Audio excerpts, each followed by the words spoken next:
so much for inviting me. Yeah. It's a great pleasure to be here. The if I were going to show slides, I would show exactly the slides Mia Drag showed. So because we're also coming from New York, and that was brilliant. Mia Drag really captured the Thank you, whole Mindy. dilemma. What I want to do is come at the dilemma in a slightly different way. As Heinrich mentioned, I'm a psychiatrist. I'm a social psychiatrist, which means I study social systems, how people are organized. And he mentioned that I wrote a book called Root Shock, How Tearing Up City Neighborhoods Hurts America and What We Can Do About It. The thesis of that book is that when you destroy neighborhoods, or what we studied was programs in the United States of urban renewal, which destroyed neighborhoods. And we found that when you did that, you dispersed people, broke up their institutions, and threw them into a state of confusion and in some cases near despair. This reminded us of what happens in gardening when you're trying to move a plant, and the plant goes into what gardeners call root shock. And so the idea that if you're trying to move people and you do it roughly or without enough consideration, it's a high risk event and people can go into a new state. One of the things that we then came to define root shock as for people was the loss of all or part of one's emotional ecosystem. If you think about a way of life as the emotional ecosystem, in this moment, under the pressures of the pandemic, the whole world is in root shock, I would contend. There is nobody in the whole world who isn't faced with the possibility of infection, because none of us has natural immunity. And all of us have, to some extent or another, been through disruption. All of our countries have been disrupted, markets have been disrupted, ways of life have been disrupted. Mia Drag's slide of the plaza before and the plaza after, Highline before, Highline after, the sort of the sheltering in place, the managed retreat, has upended life as we know it. And this is accompanied in the United States by the collapse of businesses and organizations, so that as we go back to life, we won't emerge into what we retreated from. One of my favorite restaurants in upper Manhattan, called Coogan's, couldn't survive the costs while being closed and went out of business after decades of being an anchor of the neighborhood. So many neighborhoods are going to lose their anchors. And as we go back into the public space, they won't be there to organize our daily lives. So not only do we have root shock, the whole world, but the organizations that helped us negotiate won't be there to help us re-enter. So what Mia Drag talked about infrastructuring, becomes the crucial psychiatric process, the crucial social process of managing this.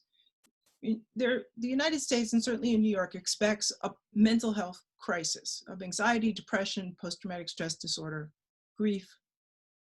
This cannot be managed by the mental health system where people have therapy. It has to be managed by community organizations and organizations of all kinds. And so what I wanted to do was give you just 3 examples that were reported in the news yesterday of how this works. One example, and I wrote about all of these on my blog, Main Street, New Jersey, so you can find the links to these. One of them was the organization of New Orleans musicians to videotape a second line performance. So that, as you know, the culture in New Orleans is to go in the street and have a funeral procession that's led by musicians. And this is called the second line. And so they videotaped musicians playing the music so that people who were mourning could have access to it. It's an extraordinary gift to people who are mourning. The second one I wanted to talk about was a Catholic church in Queens, in Middle Village, that decided, since people couldn't come to the church, that they would take the church to the people.